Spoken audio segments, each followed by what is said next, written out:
Baik, terima kasih banyak Pak Dito yang sudah menyampaikan presentasinya.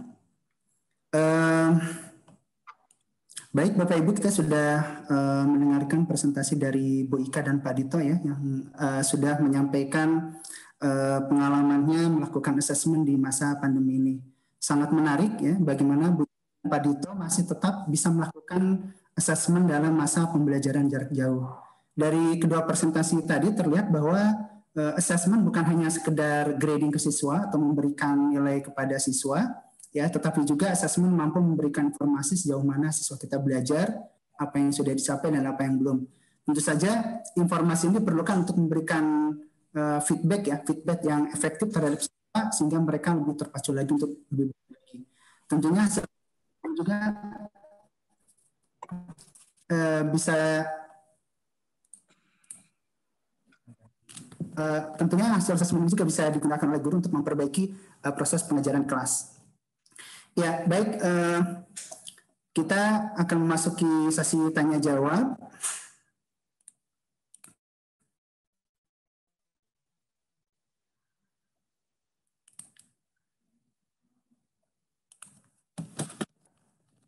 Baik. Oke, sambil menunggu pertanyaan, mungkin saya ingin bertanya kepada Bapak Dito dan Bu Ika. Dalam pelaksanaan asesmen selama pandemi ini, tentunya banyak kendala, Bu. Nah, sebetulnya apa sih yang mendasari Bapak Ibu melakukan penilaian yang bersifat project? Biasanya kan penilaian itu selama masa normal saja itu mengambil bentuk yang sangat sederhana, misalnya hanya PR, kemudian pilihan ganda seperti itu. Tetapi Ibu Ika dan Pak Dito ini memberikan bentuk-bentuk penilaian yang saya rasa itu belum menjadi kebiasaan terutama di guru Indonesia, karena kebetulan saya juga mempunyai anak ya yang waktu itu kelas 1 dan saya kaget sekali ketika ujiannya itu berupa pilihan ganda gitu. Saya berpikir ini saja baru bisa baca, bagaimana penugasannya itu atau tesnya itu berupa pilihan ganda. Waktu itu sempat artinya pertanyaan seperti itu. Mungkin saya ingin bertanya secara artinya ingin mengetahui dorongan apa yang membuat Pak Dito atau Bu Ika itu memberikan penilaian yang alternatif seperti itu, seperti project dan ada juga self assessment seperti tadi itu, tidak mengambil assessment yang mudah-mudah saja, terutama dalam masa pandemi. Silakan, mungkin Bu Ika atau Pak Dito, silakan. Baik, Pak Bakir. Jadi kenapa sih kami dari sekolah itu melakukan yang namanya penilaian secara project ya Pak Bakir ya. Tentunya pertama adalah kita ingin terus memberikan keterampilan Pak Bakir ya, walaupun istilahnya dalam kondisi pandemi pada saat ini tidak dipungkiri juga anak-anak juga harus memberikan, kita sebagai pendidik juga harus memberikan keterampilan kepada anak Pak Bakir seperti itu. Dan tentunya juga ini adalah request dari orang tua Pak Bakir. Jadi sebelumnya itu, sebelum kami melakukan proyek itu, kami sudah melakukan namanya pertemuan dengan wali murid Pak Bakir. Jadi ternyata dari wali murid itu menginginkan atau dari orang tua itu menginginkan agar anak-anak itu diberikan proyek aja dalam misalnya penugasannya. Jadi biar menambah pengetahuan mereka dalam segi keterampilan. Gitu. Jadi seperti itu Pak Bakir kalau di sekolah saya. Seperti itu. Ya, baik, terima kasih banyak Pak Dito. Ternyata ada peran dari orang tua juga ya. Orang tua juga. Jadi memang penting Pak Bakir, memang kalau dalam kondisi ini tidak hanya guru saja yang istilahnya berperan, tapi orang tua juga berperan juga Pak Bakir. Seperti itu. Ya, baik. Ya, baik. Terima kasih banyak Pak Dito. Bagaimana dengan Bu Ika? Oke, jadi suaranya kedengaran jelas tidak? Ya, jelas.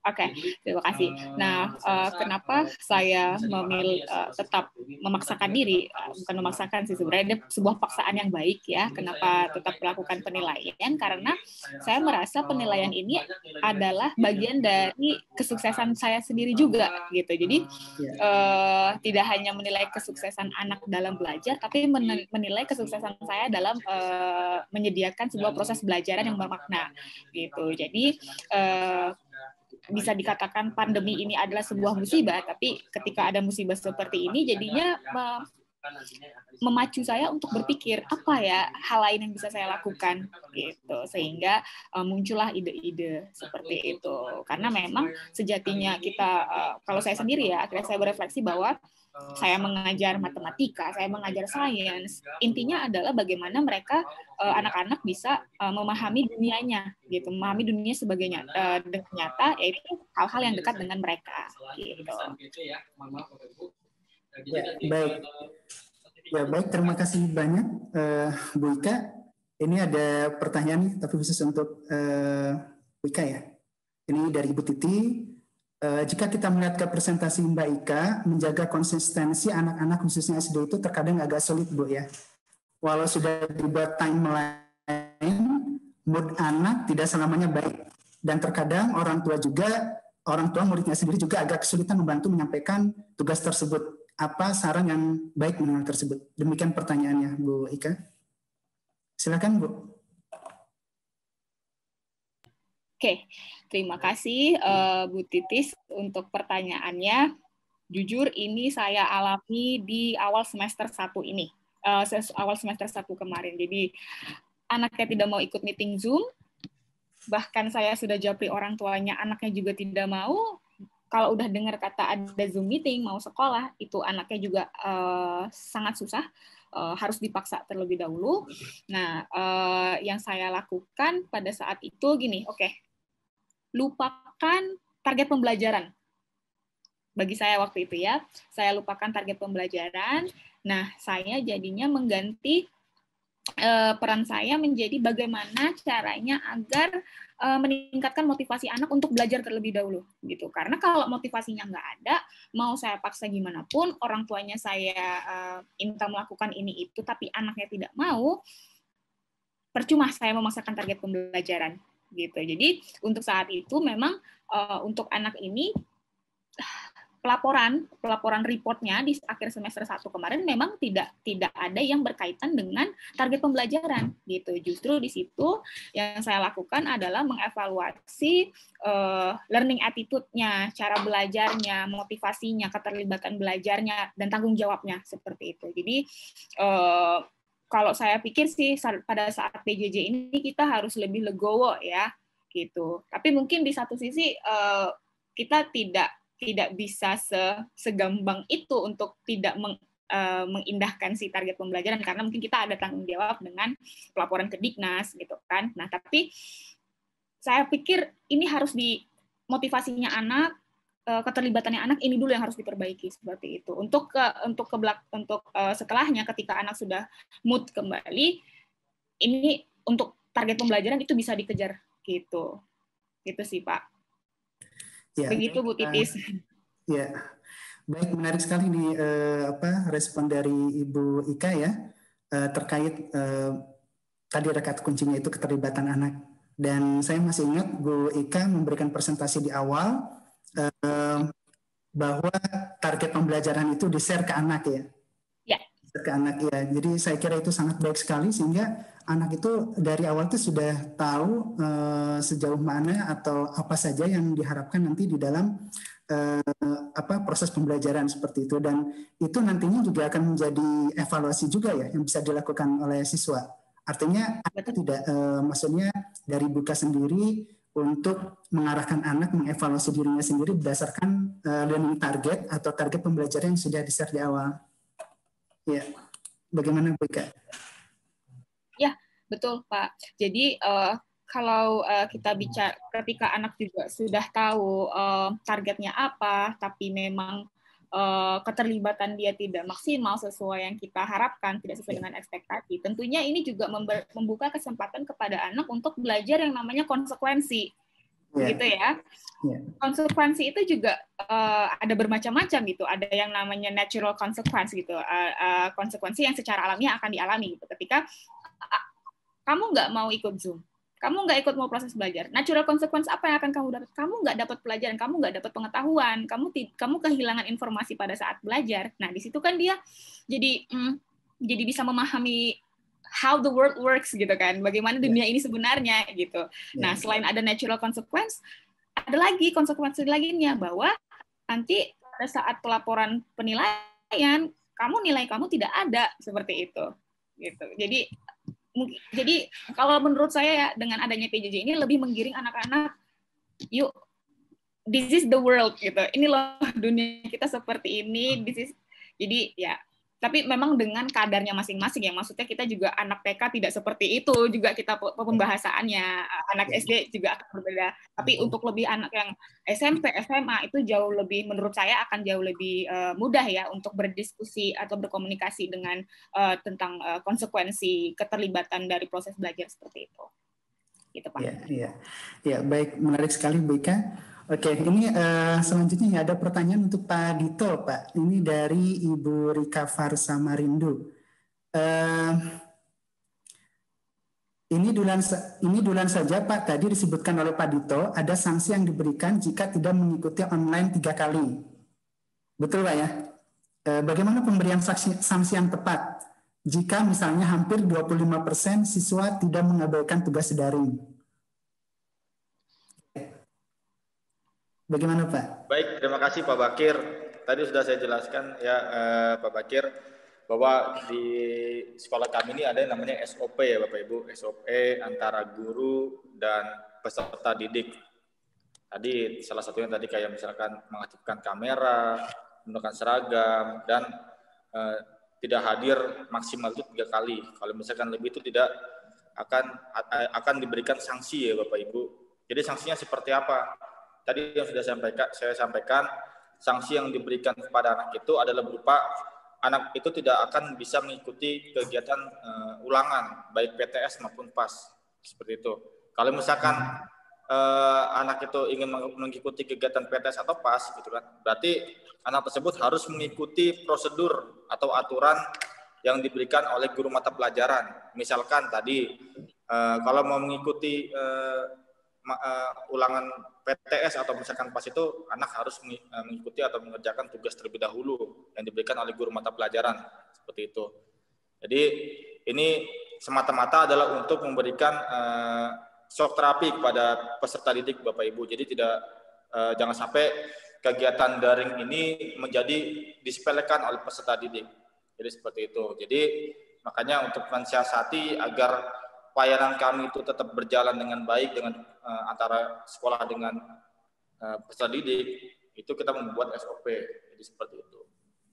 Ya. Pak Bakir. Oke, ya. Oke, baik Pak Dito. Selanjutnya ini ada pertanyaan juga nih Pak Dito.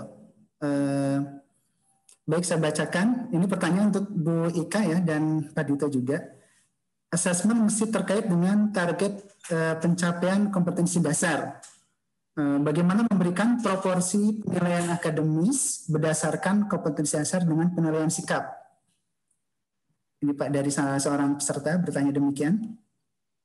Silakan Pak Dito. Jadi bagaimana memberikan proporsi penilaian ya akademis berdasarkan KD dengan penilaian sikap? Jadi apa yang dilakukan Pak Dito untuk memadukan antara penilaian sikap dengan penilaian akademis?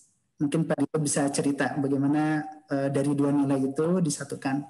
Baik, kalau saya pribadi ya Pak Bakir, karena saya istilahnya bertugas sebagai guru mata pelajaran IPS, ya kan, jadi saya menjelaskan terkait ilmu sosial Pak Bakir ya. Tentunya dalam pembelajaran saya itu, saya tidak hanya menilai dari segi nilai akademik anak-anak Pak Bakir. Nah, tetapi saya juga menilai dalam segi lain Pak Bakir. Misalkan dalam penyampaian materi, ketika penyampaian materi ada anak yang istilahnya ingin berdiskusi atau sharing terkait pemahaman mereka kan terkait pembelajaran ilmu sosial, itu diskusi. Terus kalau misalnya saya bertanya mereka menjawab, ya kan, berpendapat, itu adalah menjadi poin tersendiri buat saya Pak Bakir dalam sikap pembelajaran saya seperti itu. Oke, iya baik. Bagaimana dengan Bu Ika? Mungkin bisa share juga. Ya, jadi kalau yang saya lakukan memang selama ini bersama sekolah yang sekarang ya, sekolah Cikal itu memang kita pada saat membuat target pembelajaran dan sistem penilaian sendiri kita sudah memproporsikan sikap dan juga kognitifnya. Jadi mungkin tadi kalau saya nggak salah ya di chat itu tadi ada yang bertanya, mungkin bisa dibagikan ininya ya, apa namanya, rubriknya gitu ya, rubrik penilaian. Nah, jadi contohnya seperti ini. Nah, ini mungkin agak complicated, tapi ini saya fokus ke ini ya ini. Nah, jadi misalnya seperti ini. Ini adalah tugas sainsnya gitu. Tugas sainsnya melakukan penelitian. Nah, di sini saya akan menilai dari segi intelijen, yaitu kognitifnya, pengetahuannya, lalu di sini juga komunikatifnya. Jadi di situ saya tinggal bagi. Ketika saya meminta target penilaiannya itu, oke, kamu harus bisa membuat pertanyaan riset, kamu harus bisa membuat hipotesis. Nah, itu adalah bagian dari si pengetahuannya. Tapi di balik itu semua, saya juga harus menilai si komunikatifnya gitu. Di situ juga saya akan membuat proses penilaiannya apa nih. Kalau saya katakan dia bisa komunikatif ketika apa? Karena ketika dia bisa menjelaskan risetnya, dia dapat menjawab permasalahannya seperti itu. Jadi memang dari awal sudah dibuat porsi penilaiannya gitu. Nah, seperti itu. Oke, Bu Ika boleh tahu tidak? Halo, yang tadi itu, yang barusan share screen-nya itu, ya, boleh ditampilkan lagi Bu sebentar? Oke, boleh. Oke, baik.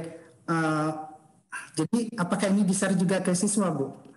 Nah, kalau ini tidak, ini kita tidak bagikan kepada siswa, tapi kita berikan ini kepada siswa tidak yang seperti ini gitu.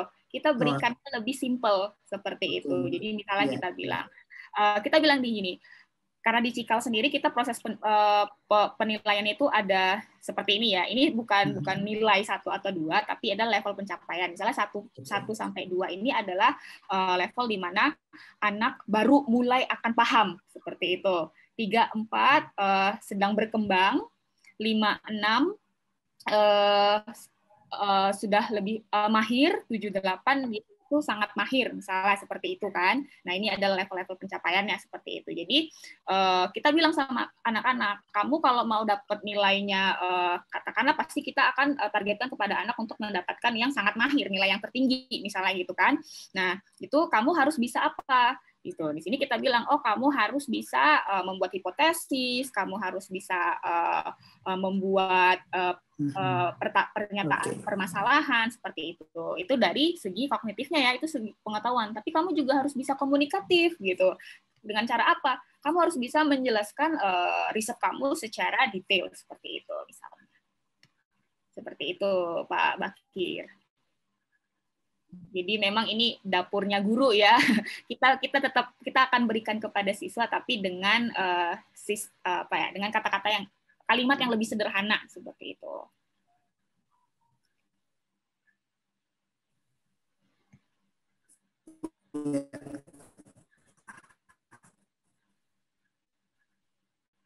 Oke, ya. Seperti baik, terima kasih Bu Ika untuk penjelasannya. Kita langsung ke pertanyaan berikutnya. Ini dari Ibu Ana Wahidianti ya. Beliau menanyakan, apakah pendekatan pembelajaran dengan sistem modul ya atau modular lebih sesuai untuk belajar mandiri di masa COVID? Jadi sistemnya modul seperti itu. Jika iya, bagaimana dengan penilaian hasil belajar yang setiap siswanya memiliki kecepatan yang berbeda? Seperti itu. Jadi mungkin Pak Dito bisa sharing terlebih dahulu. Silakan Pak Dito. Ya, baik Pak Bakir. Terkait modul ya Pak Bakir berarti ya? Iya, jadi apakah pembelajaran menggunakan modul ya, sistem modul itu lebih sesuai ya, lebih tepat jika dilakukan pada masa belajar mandiri di masa COVID gitu. Terus bagaimana katanya penilaian hasil belajar di mana siswa itu memiliki kecepatan yang berbeda-beda seperti itu Pak Dito. Bagaimana penilaian seperti itu? Silakan Pak Dito. Ya, baik. Kalau terkait modul ya Pak Bakir ya. Jadi memang ini adalah tuntutan buat kita ya Bapak Ibu sebagai pendidik di masa COVID-19 ini. Selain tidak hanya kita membuat modul, ya kan, dan kita juga harus memberikan pelayanan terbaik pada peserta didik. Dan modul ini juga bisa dijadikan sebagai acuan anak-anak untuk dalam pembelajaran. Mohon maaf, ini ada gangguan suara.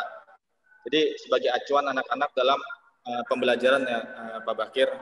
Jadi intinya dalam modul ini juga adalah materi-materi inti ya Bapak Ibu, materi-materi inti terkait pembelajaran kan. Jadi jangan istilahnya saya juga tidak menuangkan seluruh materi yang ada di modul itu sepenuhnya. Jadi hanya yang saya bagikan di dalam modul itu adalah inti-inti yang menjadi inti dalam pembelajaran saya di mata pelajaran IPS seperti itu.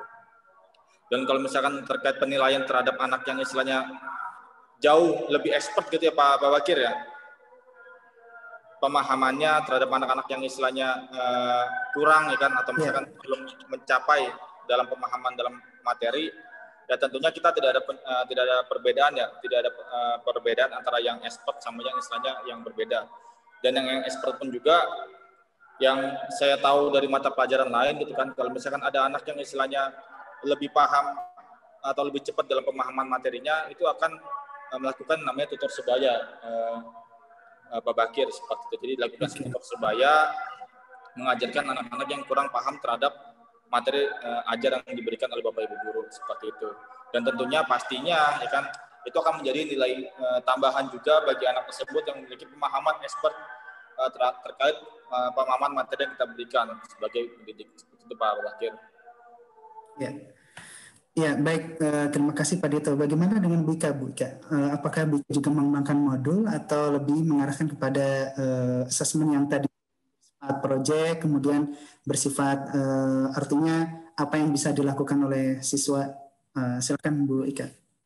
Ya, saya setuju juga dengan Pak Dito ya, dengan mengembangkan modul, tapi mungkin kalau untuk saya karena memang saya ngajarnya anak SD gitu ya, jadi untuk modul untuk saat ini saya belum buat gitu, jadi lebih kepada saya mengumpulkan ada di learning sistemnya kita itu kumpulan dari informasi-informasi yang mereka butuhkan seperti itu. Jadi mungkin kalau Bapak Ibu pernah dengar Sekolahmu, ya itu sekolah saya pakai itu. Jadi di situ anak-anak bisa tahu nih, oh materi belajarnya ini, oh ada video ini, oh ada game ini gitu. Jadi kita juga melihat apa namanya ketertarikan anak pada gadget ya, mereka tuh sangat ini ya untuk eksplorasi website ataupun nonton video itu juga sedang tertariknya gitu. Jadi kalau dari situ saya melihat kesempatannya ini merupakan kesempatan yang baik. Jadi justru saya memberikannya melalui online seperti itu, melalui presentasi atau video atau game seperti itu. Oke, ya baik. Terima kasih banyak. Oke, tidak terasa ini waktunya sudah 3.26.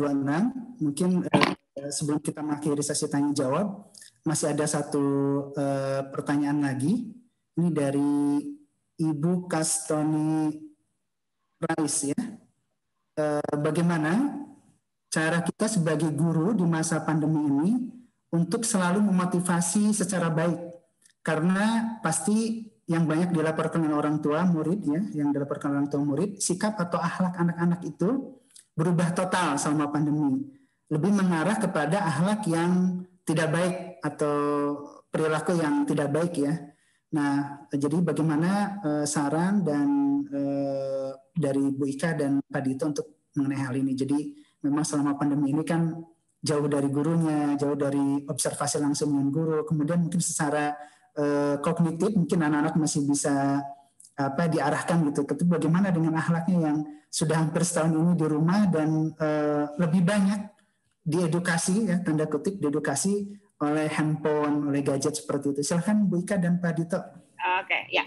Jadi kalau saya sendiri, bagaimana cara memotivasi anak secara baik tadi bisa dilakukan dengan cara membuat learning agreement, Bu, Pak.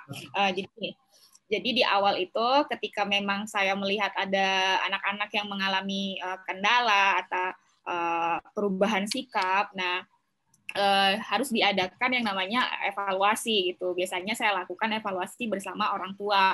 Nah, nanti ketika berbicara sama orang tua, kita membuat sebuah learning contract atau learning agreement lah, katakanlah kontrak belajar gitu. Di situ kita cantumkan poin-poin apa aja sih yang menurut kita anak ini tidak pada semestinya gitu. Nah, ini kita minta anak yang berefleksi lagi gitu. Kembalikan lagi ke anak. Kalau dari pendapat saya, menurut kamu selama pandemi ini perubahan apa yang menurut kamu terjadi sama diri kamu? Apakah perubahan yang menjadi baik atau tidak baik? Kembalikan lagi ke dia. Dia si anak nanti yang akan menjawab. Kalau misalnya anak nggak bisa menjawab, kita berikan contoh-contoh evidence kamu begini. Menurut kamu itu sesuai nggak dengan target kamu?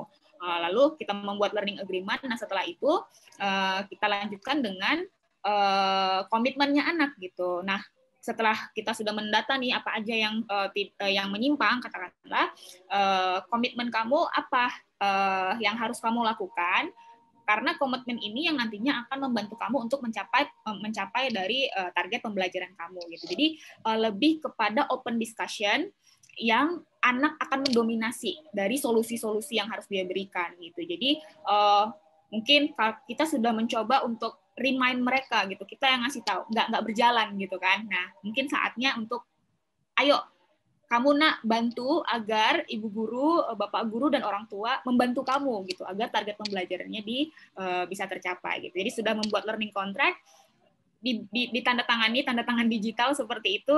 Jadikan ini menjadi sebuah hal yang ofisial. Jadi ada perasaan bukan ketertarikan, tapi keikatan gitu, ikatan resmi bahwa oh ini aku dituntut untuk ini komitmennya aku harus komit melakukannya seperti itu. Jadi mungkin learning contract itu akan membantu ya. Itu dari saya. Oke, iya. Baik, terima kasih banyak Bu Ika. Ini waktunya sudah habis, tetapi sepertinya perlu di-highlight ya beberapa poin penting yang disampaikan oleh Bu Ika dan Pak Dito. Di catatan saya meng-highlight poin, terutama bentuk assessment yang disampaikan oleh Bu Ika dan Pak Dito, yaitu assessment yang bersifat project ya. Terlihat bahwa assessment itu bisa menjadi bagian ya, ternyata tidak hanya sebagai sesuatu yang terpisah dari pembelajaran, tapi terlihat bahwa assessment itu bisa menjadi bagian dari proses pembelajaran.